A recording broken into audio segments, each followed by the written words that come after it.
ಇನ್ನು ಸಿದ್ದರಾಮಯ್ಯನವರ ರಾಜೀನಾಮೆ ಹೊತ್ತಲ್ಲಿ ದಲಿತ ನಾಯಕರ ದಾಳ ಉರುಳಿಸ್ತಾ ಇದ್ದಾರೆ. ಮತ್ತೆ ದಲಿತ ಕಾರ್ಡ್ ಪ್ಲೇ ಆಗ್ತಾ ಇದೆ.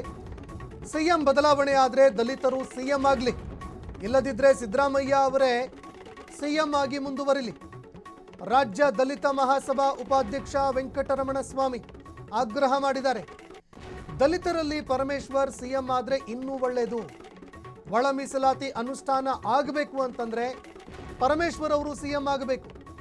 ದಲಿತರು ಕಾಂಗ್ರೆಸ್ ಪಕ್ಷದ ಬೆನ್ನಿಗಿದ್ದಾರೆ, ಹೀಗಾಗಿ ಅವರನ್ನ ಸಿಎಂ ಮಾಡಬೇಕು ಅಂತ ಈಗ ಒತ್ತಾಯವನ್ನ ಮಾಡ್ತಾ ಇದ್ದಾರೆ.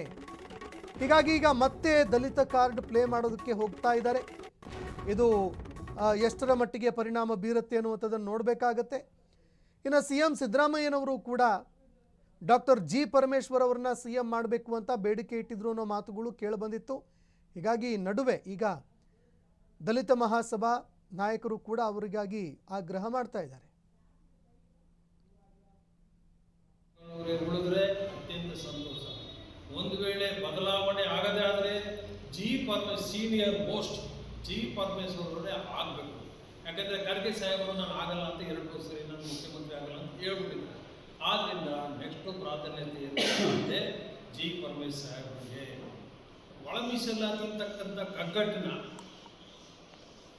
ಸುಮಾರು 6 ತಿಂಗಳು ತಾವೆಲ್ಲ ನೋಡಿದೆ, ಹಲವಾರು ಸಮಸ್ಯೆಗಳನ್ನು ಆಲಿಸಿ ಕೊನೆಯಲ್ಲಿ ಒಂದು ಪರಿಹಾರ ಕಂಡುಕೊಂಡು 5 ಕಾಲು 4.5 ಈ ಥರ ಪರಿಹಾರ ಕಂಡುಕೊಂಡು ಈಗ ಅನುಷ್ಠಾನ ಆಗಬೇಕು.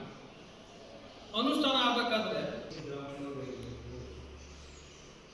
ಮುಂದಕ್ಕೆ ಯಾರು ಬದಲಾವಣೆ ಆದರೆ ಇಲ್ಲಾಂದ್ರೆ ಸಂಪೂರ್ಣವಾಗಿ ಇದ್ರ ಬಗ್ಗೆ ಮಾಹಿತಿ ಇರ್ತಕ್ಕಂಥ ಜಿ ಪರಮೇಶ್ವರ್. ಸಿದ್ದರಾಮಯ್ಯನವರು ಉಳಿದ್ರೆ ಸೋಲು.